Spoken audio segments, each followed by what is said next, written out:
남들이 다 S&P 500 사라고 하니까 그냥 사면 되는 줄 아셨을 겁니다. 은행 예금보다는 낫겠지, 미국은 망하지 않으니까 언젠가는 오르겠지, 이런 막연한 믿음으로 귀한 돈을 쏟아붓고 계신 분들 정말 많습니다. 결론부터 말씀드리겠습니다. 지금 아무런 전략 없이 S&P 500에 몰빵 투자하신다면 여러분은 높은 확률로 실패할 겁니다. 심지어 인생에서 가장 중요한 시기에 자산을 반토막 내고 주식시장을 욕하며 떠나게 될 수도 있습니다. 도대체 왜일까요? 미국 주식은 우상향한다는 게 진리 아니었습니까?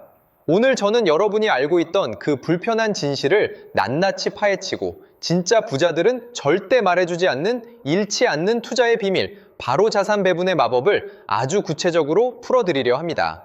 먼저 냉혹한 현실부터 직시해 보겠습니다.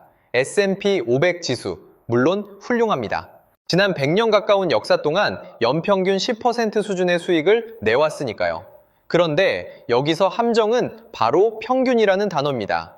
평균이 10%라는 말은 매년 꼬박꼬박 10%씩 오른다는 뜻이 아닙니다. 어떤 해에는 30%가 오르기도 하지만 어떤 한 해에는 30%, 심지어 50%가 폭락하기도 한다는 뜻입니다. 가까운 예로 2022년을 떠올려 보십시오. 인플레이션 공포와 금리 인상이 겹치면서 S&P 500은 고점 대비 25% 가까이 하락했습니다. 기술주 중심의 나스닥은 35% 넘게 빠졌죠. 만약 여러분이 1억 원을 투자했다면 순식간에 2,500만 원에서 3,500만 원이 증발해버린 겁니다. 더 끔찍한 시나리오도 있습니다. 2000년 닷컴 버블이나 2008년 금융위기 당시에는 지수가 거의 반토막이 났습니다. 반토막 난 계좌가 다시 원금으로 돌아오려면 50% 수익으로는 어림도 없습니다.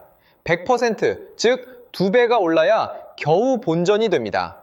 문제는 이 공포의 시간을 여러분의 멘탈이 버틸 수 있느냐는 겁니다. 주가가 빠지면 언론에서는 공포를 조장하는 기사를 쏟아냅니다. 미국 경제가 끝났다느니 대공황이 온다느니 하는 소리가 들려오면 처음에는 버티던 개미 투자자들도 결국 바닥에서 패닉셀링, 즉 공포에 질려 다 팔아치우고 맙니다. 그리고 나서 거짓말처럼 시장이 반등하면 그때야 땅을 치고 후회하죠. 이게 바로 개인 투자자가 S&P 500이라는 좋은 자산을 가지고도 망하는 가장 전형적인 패턴입니다. 변동성이라는 수업료를 감당할 체력이 없기 때문입니다. 그렇다면 어떻게 해야 할까요? 주식을 하지 말라는 이야기가 아닙니다. 무작정 달리기 전에 기초 체력부터 기르라는 겁니다. 투자의 세계에도 단계가 있습니다. 1단계는 투자의 감각을 익히고 현금 흐름을 만드는 과정입니다. 아직 시드머니가 적거나 투자가 처음이라면 덮어놓고 주식부터 살 게 아니라 예금과 적금, 그리고 CMA 통장을 활용해야 합니다. CMA는 하루만 돈을 맡겨도 이자를 주는 수시 입출금 통장입니다. 증권사에서 만들 수 있는데 이걸 파킹 통장으로 활용하면서 돈이 굴러가는 재미를 느껴야 합니다. 여기서 한 발 더 나아가면 단기 채권 ETF를 추천합니다.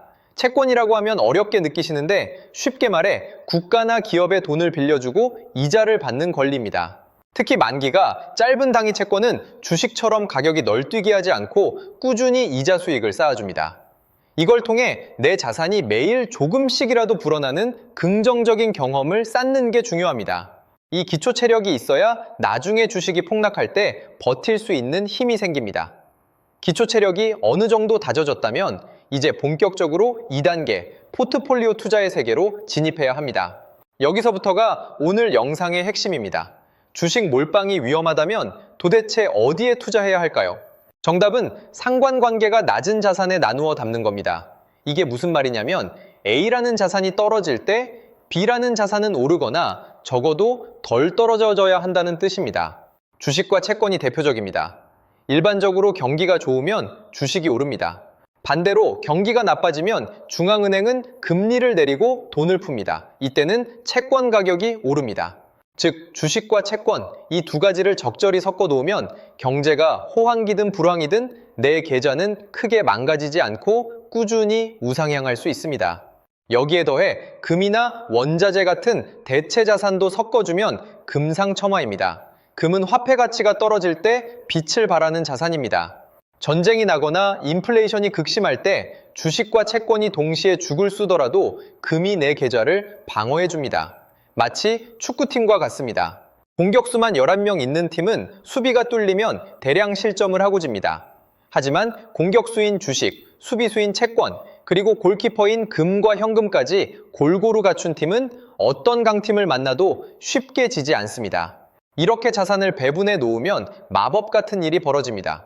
바로 리밸런싱, 즉 비율 조정 효과입니다. 예를 들어 보겠습니다. 여러분이 주식과 채권을 반반씩, 즉 50대 50으로 투자했다고 가정해 봅시다. 그런데 주식시장이 활활 타올라서 주식이 70이 되고 채권 비중이 30으로 줄어들었습니다. 이때 기분이 좋다고 가만히 있는 게 아니라 늘어난 주식을 팔아서 다시 50으로 맞추고 그 돈으로 줄어든 채권을 사서 50으로 채워 넣는 겁니다. 이 단순한 행위가 갖는 의미는 엄청납니다.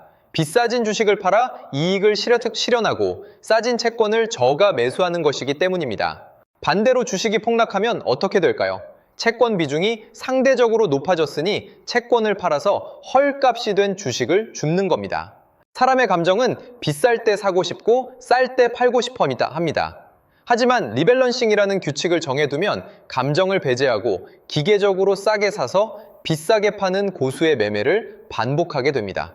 이것이 바로 기관 투자자들과 슈퍼개미들이 시장에서 살아남는 진짜 비결입니다. 자, 이 원리는 알겠는데 당장 어떻게 비율을 섞어야 할지 막막하실 겁니다. 그래서 수십 년간 월가에서 검증된 초보자도 바로 따라 할 수 있는 3가지 황금 비율 레시피를 공개하겠습니다. 메모 준비 되셨나요? 첫 번째는 가장 고전적이고 단순한 60대 40 전략입니다. 내 자산의 60%는 S&P 500 같은 주식 ETF에, 나머지 40%는 미국 국채 같은 안전한 채권 ETF에 넣는 겁니다. 아주 단순해 보이지만 이 전략은 지난 반세기 동안 수많은 경제 위기 속에서도 연평균 8에서 9%의 수익을 지켜냈습니다. 주식이 공격수라면 채권이 든든한 수비수 역할을 해주기 때문에 주식에만 100% 넣었을 때보다 변동성은 훨씬 줄어들고 마음 편한 투자가 가능해집니다. 두 번째는 조금 더 수비력을 강화한 영구 포트폴리오입니다. 해리 브라운이라는 전설적인 투자자가 고안한 건데 4가지 자산을 똑같이 25%씩 담습니다. 주식 25, 채권 25, 금 25, 그리고 현금 25입니다. 경제가 성장할 땐 주식이 끌어주고 불황일 땐 채권과 현금이 받쳐주고 물가가 미친 듯이 오를 땐 금이 계좌를 방어합니다. 이건 말 그대로 어떤 상황에서도 깨지지 않는 방패를 만드는 겁니다. 수익률은 주식 몰빵보다 조금 낮을 수 있어도 밤에 2다리 뻗고 잘 수 있는 최고의 전략입니다.